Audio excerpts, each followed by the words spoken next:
I'm Josh with Waupaca Community Media, joined again this week Ron and Aaron from the school and the city to get the community up to date. And how's everything going? Hey, terrific, Josh. Good, Josh.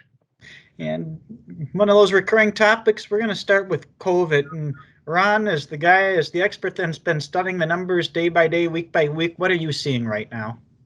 Well, I'm very excited, Josh, about COVID because I can't wait to look in the rearview mirror and see COVID in the rearview mirror. That's what I'm looking for. And last week, Jed Wolt, our county health official, said, "I think we've turned the corner." I never heard that before. And now again today, he said, "Guys, I think we did turn that corner." And I think he's right, Josh, because we've had 17 straight days in a row where our 14-day average has been either in the two positives, or ones. And that has not happened since May, where we had a 1. So I'm just pretty excited about that. We've had 0 positives in our school district cohort. That's almost 2,500 people, 0 positives. Today will be the 4th day in a row if it ends up being that way. And we've had the lowest active positives this week with 22. That's the lowest since we started keeping track of them in September or August. So I think we have turned that corner. The data is showing that. The activity around COVID is showing that. And I think a big part of it has to do with the vaccinations. I truly believe it. And so I can't wait to tell you that we're seeing it in the rearview mirror. And then the other thing we want to just do a brief mention on Thursday evening, there'll be a special school board meeting where you'll be discussing COVID, including graduation, summer school. What can you tell us about that meeting? Well, I'm just updating the board regarding graduation. It's an FYI because administration has the authority to make these types of adjustments.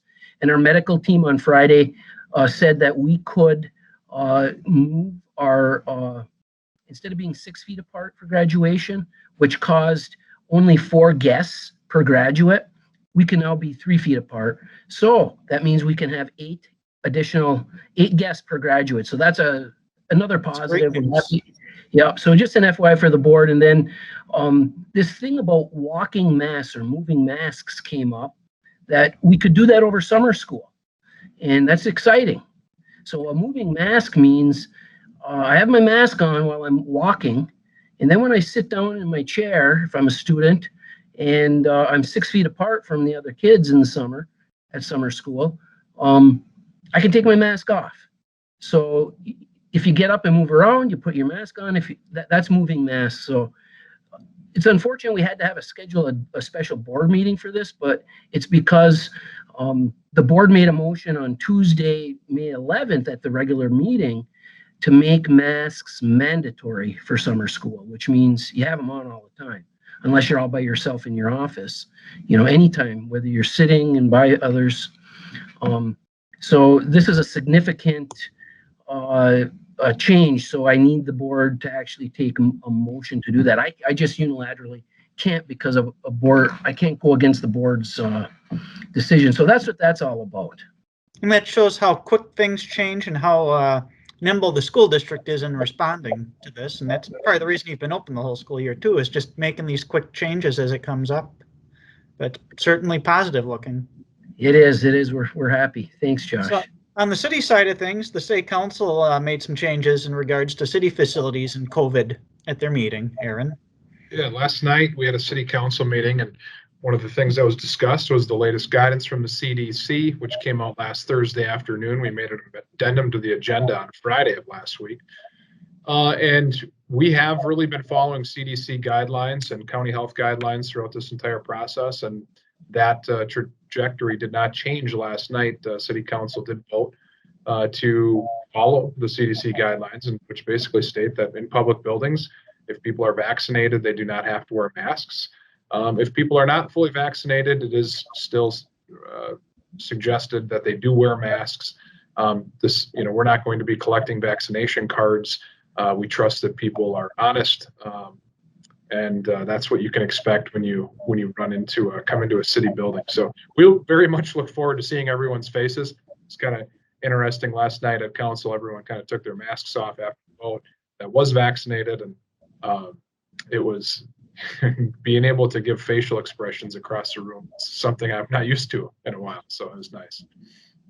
So we're going to talk about some cool things going on in the community and some good news. And Ron, tell us about open enrollment. You're seeing some positive trends in your school's direction with that.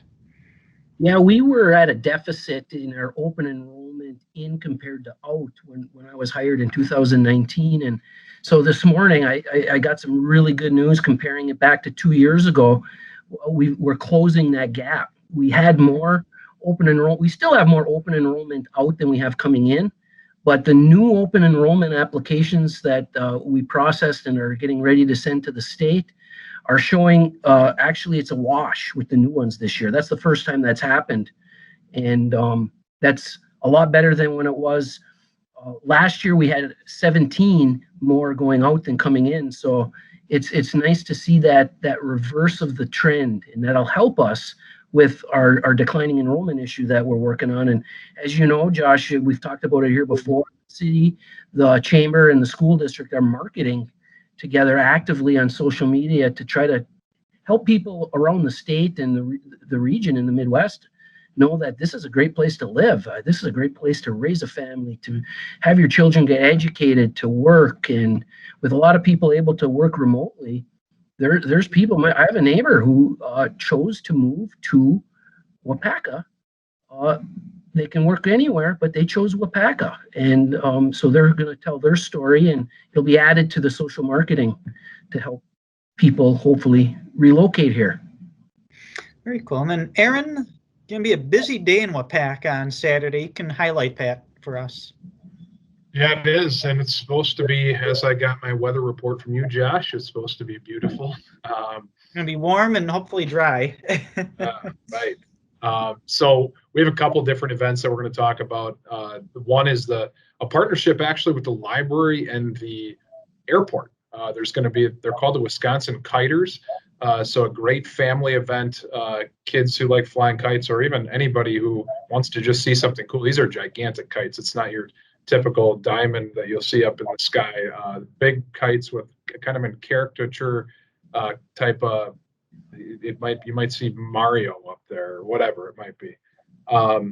So I think that'll be cool. It'll be kind of as people go on Highway 10, it'll be very noticeable from that too. So maybe just some drop in traffic from people who are wondering what's going on. That, Josh, is again Saturday from 10 a.m. to 3 p.m. at the airport. There's also some kite making workshops for kids and things like that. And that will be, if you don't know where the airport is out by Fleet Farm there, off a runway and Commercial Drive. So that should be fun. And then after that, kind of later in the day, starting maybe in the middle of that event, is the Waupaca area fire district's sesquicentennial celebration. Wow, you said that correct the first time? I practiced before, which means 150 years.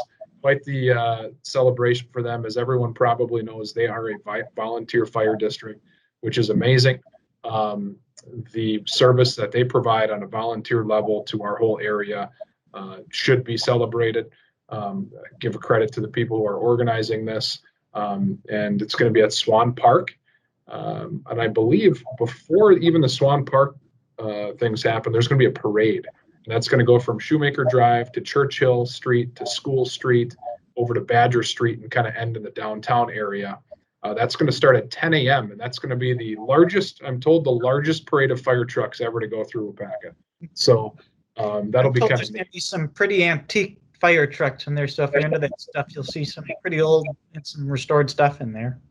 Yeah, I've seen some pictures on their Facebook page, and it did look like that. I think it'll be neat for anyone who wants to come out and check that out. What time did you say the parade is, Aaron? That starts at 10 a.m. The parade does? The parade does, yeah. Okay. And it'll be a good test run, actually, because of the Main Street project that's going on. We're going to run the 4th of July parade in a similar route up Churchill Street. So it'll be a good test run for the 4th of July parade. People can pick out their spots a month early if they want to come down on Saturday. And then there's also there's a lot of kids events happening at Swan Park as well. Let's see here. I just want to make sure I have all that right. So there's bounce houses. There's the fire pup. kind of a mascot that the fire department has. There are like vehicle demonstrations such as Jaws of Life, things like that. So a lot of cool things for kids to see. And then there's going to be live music underneath a tent at Swan Park. I think starting at 1:30 p.m. 3 different bands: Desperados, Brad Emanuel, and then Boogie and the Yo-Yos. The last one kicks off at 8:30 p.m. And this is it's free admission. So you don't get many things like this that are no cost. So I expect a lot of people to be there, and we're looking forward to it. Very cool. Well, Ron, Aaron, thanks for getting us up to date. And again, another week with a lot of good news. You're welcome. All right. Thanks, Josh.